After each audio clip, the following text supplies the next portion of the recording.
আসসালামু আলাইকুম। সবাইকে জানাই পবিত্র জুম্মা মোবারক। আজকে আবহাওয়া অনেক সুন্দর, মাশাআল্লাহ অনেক ভালো লাগছে।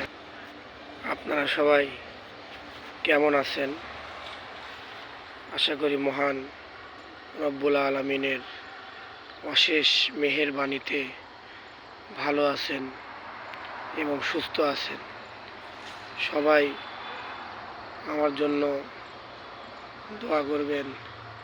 মহান রব্বুল আলামিন সবাইকে যেন হেফাজতে রাখে এবং আপনারাও যে যেখানে আছেন সবাই ভালো থাকেন, সুস্থ থাকেন। সবাইকে অনেক অনেক ধন্যবাদ। আসসালামু আলাইকুম ওয়া রাহমাতুল্লাহ।